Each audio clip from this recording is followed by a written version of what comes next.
Maya has one debt, a mortgage, pays cash for everything else, never carries a balance. Her brother Dorian has a mortgage, a car loan, and a credit card he hasn't paid off in 2 years. Quick question, which one of them is better with money? You said Maya. Everyone says Maya. I'm going to show you why that answer is wrong, often enough that it's costing people 6 figures over a lifetime, and it's not even close. Here's the mistake.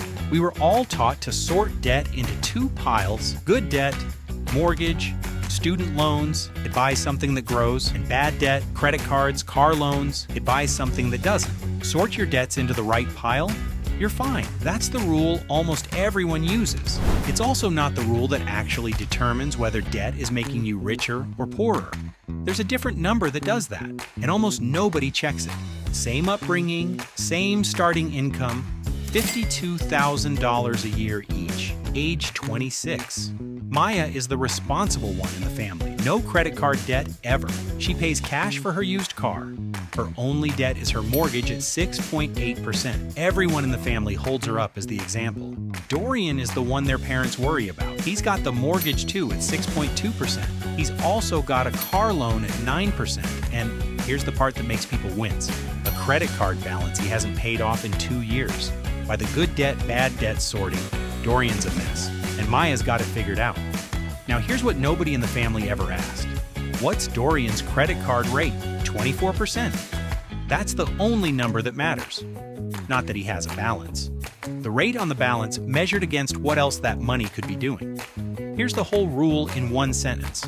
A debt makes you richer or poorer based on its interest rate compared to what your money could earn somewhere else. Full stop, regardless of what you bought with it. So run it on both of them. Maya's mortgage at 6.8%. That's roughly break-even territory. A reasonable investment return could beat that over time, but it's close and it's debatable. Reasonable people keep that loan and invest instead of paying it off early. That's the gray zone. Dorian's credit card at 24% is not in a gray zone. There is no legal available investment that reliably returns 24% with no risk. Paying off that card is the best investment available to him, guaranteed and untaxed, because it's an expense disappearing, not income appearing. On a $6,000 balance at 24% minimum payments, Dorian is handing the bank roughly $1,440 a year just in interest, money that does nothing but rent the debt. Maya looks responsible because she never touches the dangerous stuff. But the family never noticed that her brother's actual crisis is one card, one number, sitting at 4 times the rate of her irresponsible mortgage. Rough guide, so you can run this on your own list tonight. Above roughly 8%, fixed or variable, attack it. There's no reliable alternative that beats it. Below roughly 6%, especially fixed, usually fine to keep and invest the difference instead. 6 to 8%, genuine gray zone. Depends on your risk tolerance and whether the rate can rise on you. One exception that jumps the line completely.